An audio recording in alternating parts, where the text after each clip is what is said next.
Shalom, sahabat sapaan damai sejahtera. Kita jumpa lagi di dalam perenungan tentang pengharapan Bartimius yang buta dari Markus 10 ayat 46 sampai 52. Sebelum lebih lanjut, kita tundukkan hati kita berdoa. Bapa dalam surga, terima kasih pagi hari yang baru yang Tuhan berikan, dan kami rindu menikmati kebersamaan di dalam firman Tuhan, menikmati hadirat Tuhan, dan menikmati setiap kebenaran firman Tuhan. Dan kami rindu kebenaran inilah yang memerdekakan kami untuk hidup dan berpengharapan di dalam Engkau ya Bapa. Inilah doa kami, dalam nama Tuhan Yesus kami berdoa dan bersyukur. Amin. Renungan kita ambil dari Markus 10 ayat 46 sampai 52. Firman Tuhan berkata demikian. Lalu tibalah Yesus dan murid-muridnya di Yeriko, dan ketika Yesus keluar dari Yeriko bersama-sama dengan murid-muridnya dan orang banyak yang berbondong-bondong, ada seorang pengemis yang buta bernama Bartimius, anak Timeus, duduk di pinggir jalan. Ketika didengarnya bahwa itu adalah Yesus orang Nazaret, mulailah ia berseru, "Yesus anak Daud, kasihanilah aku." Banyak orang menegurnya supaya ia diam. Namun semakin keras ia berseru, "Anak Daud, kasihanilah aku." Lalu Yesus berhenti dan berkata, "Panggillah dia." Mereka memanggil orang buta itu dan berkata kepadanya, "Kuatkan hatimu, berdirilah, ia memanggil engkau." Lalu ia menanggalkan jubahnya, ia segera berdiri dan pergi mendapatkan Yesus. Tanya Yesus kepadanya, "Apa yang kau kehendaki supaya aku perbuat bagimu?" Jawab orang buta itu, "Rabuni, supaya aku dapat melihat." Lalu kata Yesus kepadanya, "Pergilah, imanmu telah menyelamatkan engkau." Pada saat itu juga melihatlah ia, lalu ia mengikuti Yesus dalam perjalanannya. Sahabat sapaan damai sejahtera, di sini kita akan belajar tentang pengharapan Bartimius yang buta di dalam hidup yang dia sedang jalani. Nah, poin penting yang kita dapat pertama adalah pengharapan dimulai dari pengenalan yang benar di dalam ayat 47. Bartimius memang buta, ya, tapi dia tidak buta tentang siapa Yesus. Ketika ia mendengar Yesus orang Nazaret sedang lewat, ia tidak berteriak, "Tolong saya," tetapi Bartimius berteriak, "Yesus anak Daud, kasihanilah aku." Anak Daud ini adalah gelar Mesias, gelar raja yang dijanjikan, gelar yang bahkan para orang Farisi dan ahli Taurat masih memperdebatkan. Tetapi Bartimius yang buta, yang tidak pernah baca Taurat mungkin ya sendirian, yang tidak bisa masuk bait Allah, justru ia tahu siapa Yesus. Bagaimana bisa?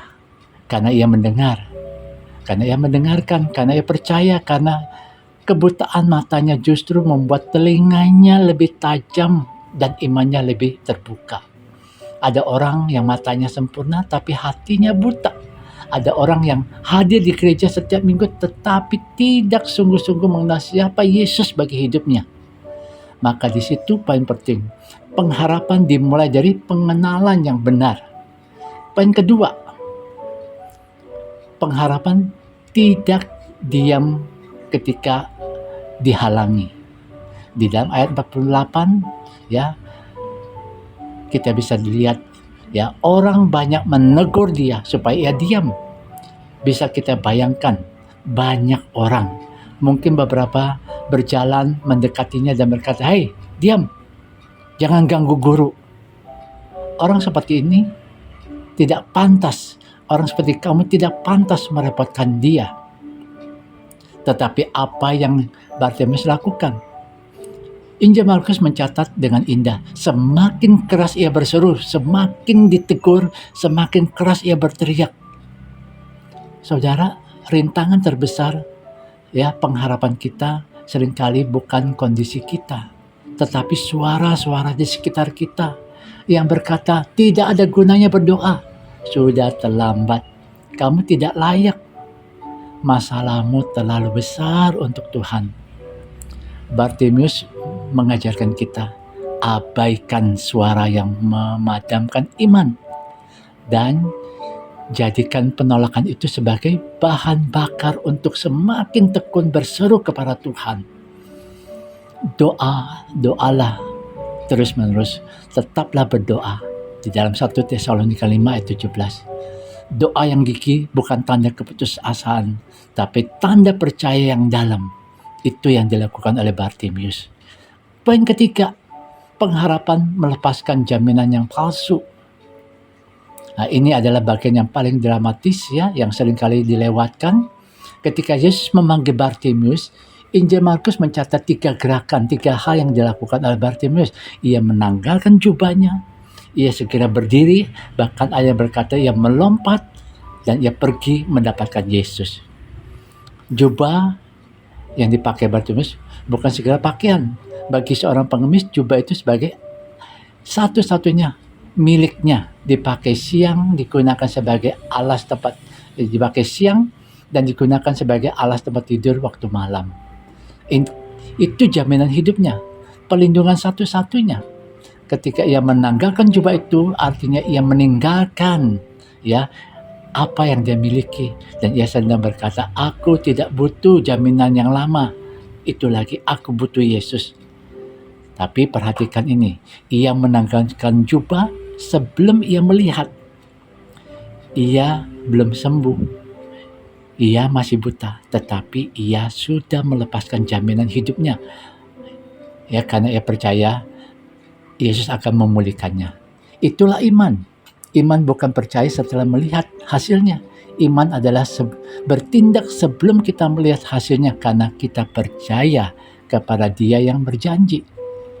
Jadi poin ketiga, seringkali kita berkata kepada Tuhan, Tuhan, kalau engkau sembuhkan aku dapat melayani Engkau, aku dapat begini begitu. Itu iman yang transaksional dan itu bukan iman. Poin keempat, ya, tentang pengharapan Bartimius adalah pengharapan yang berjalan bersama Yesus. Di dalam ayat 52, Yesus berkata kepada Bartimius, imanmu telah menyelamatkan engkau, dan seketika itu ia dapat melihat. Nah, tetapi kisah itu tidak berakhir di sana. Markus menambahkan satu kalimat akhir yang sangat penting. Bartimius pun mengikuti Yesus di jalannya. Bartimius yang baru saja menerima penglihatan, bisa saja dia pergi ke rumah, ke keluarga, ke pasar, ke siapa saja, ingin menunjukkan dia sembuh, tetapi ia memilih untuk mengikuti Yesus. Di jalan dalam Injil Markus bukan sekedar istilah geografi, itu adalah jalan menuju ke Yerusalem, jalan salib. Bartimius mengikuti Yesus bukan mendapatkan kenyamanan, tapi ia menuju kepada sebuah pengorbanan. Jadi sahabat Sapaan Damai Sejahtera, pengharapan Kristen bukan hanya tentang mendapatkan kesembuhan, mendapatkan berkat atau mendapatkan jawaban doa. Pengharapan Kristen adalah tentang mengikuti Yesus kemanapun ia pergi, kemanapun ia perintahkan kepada kita. Jadi sahabat sekalian, kita bersyukur, kita sungguh bersyukur, dan 3 hal konkret yang kita dapatkan dari kisah Bartimius adalah kenali Yesus dengan benar. Kedua, jangan biarkan suara penolakan memadamkan doa iman kita. Ketiga, tanggalkan jubahmu, tanggalkan kenyamananmu, tanggalkan itu semua. Karena itu, saudara-saudaraku yang kekasih, berdirilah teguh, jangan goyah, dan giatlah selalu dalam pekerjaan Tuhan. Sebab kamu tahu bahwa dalam persekutuan dengan Tuhan, jerih payahmu tidak sia-sia. 1 Korintus 15 ayat 58 menjadi akhir dari perenungan kita. Mari kita satu di dalam doa. Bapa dalam surga, terima kasih kami boleh belajar dari Bartimius, dan kami tahu pengharapan sejati hanya ada dalam Yesus. Dalam nama Tuhan Yesus kami berdoa. Amin.